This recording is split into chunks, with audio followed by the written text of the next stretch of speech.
Inter-Indonesia. Sebelum KMB, berlangsung Konferensi Inter-Indonesia atau KII. KII bertujuan menyatukan pandangan politik menghadapi Belanda dalam KMB. KII berlangsung dalam 2 tahap. Tahap pertama berlangsung tanggal 19 sampai 22 Juli 1949 di Kaliurang, Yogyakarta, dipimpin oleh Muhammad Hatta. Tahap kedua berlangsung tanggal 31 Juli sampai 31 Agustus 1949 di Jakarta, di bawah pimpinan Sultan Hamid II selaku Ketua BFO. Materi pembicaraan berfokus pada tata susunan dan hak pemerintah RIS serta bentuk kerjasama RIS Belanda dalam perserikatan.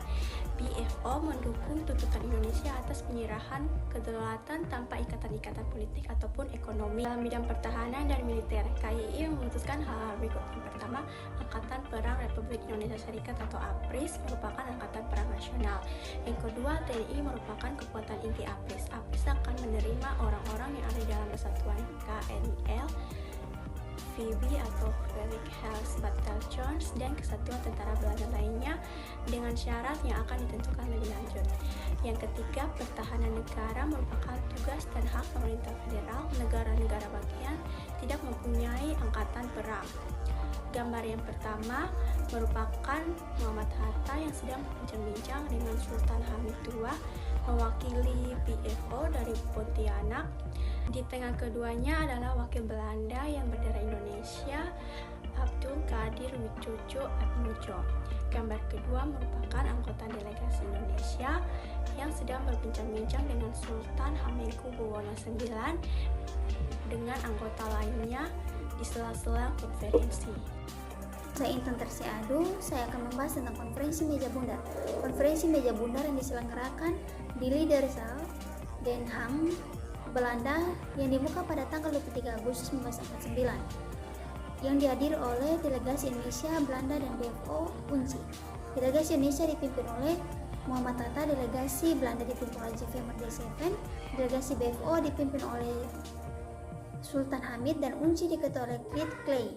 Konferensi dipimpin oleh Perdana Menteri Belanda Willem Drees. Dalam konferensi itu dibentuk 3 komisi, masing-masing membahas ketatanan negara, keuangan, militer. Beberapa masalah yang kemudian muncul diantaranya sebagai berikut.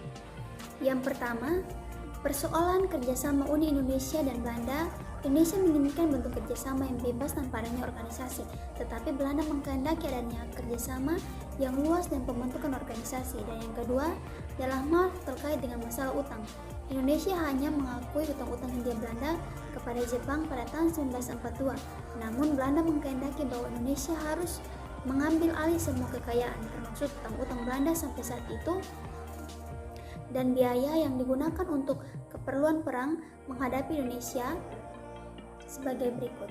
Setelah perundingan yang berlarut-larut pada tanggal 2 November 1949, tercapai tujuan konferensi meja bundar dengan hasil-hasil utama sebagai berikut. Yang pertama, Belanda akan menyerahkan kedaulatan RIS pada akhir Desember 1949. Dan yang kedua, diputuskan pula beberapa persetujuan pokok yang terkaitan dengan masalah keuangan, ekonomi, sosial budaya, dan lain-lainnya. Dan yang ketiga, soal Irian Barat.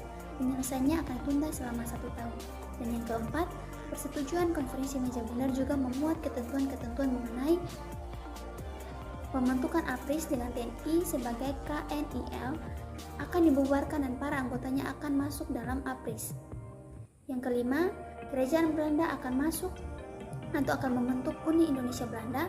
Uni akan menjadi bahan atau badan konstitusi bersama dan menyelesaikan kepentingan umum. Dan yang keenam, Indonesia akan membayar utang Belanda sejak tahun 1942. Demikian hasil penjelasan saya, dan kita akan melihat gambar yang akan ditunjukkan.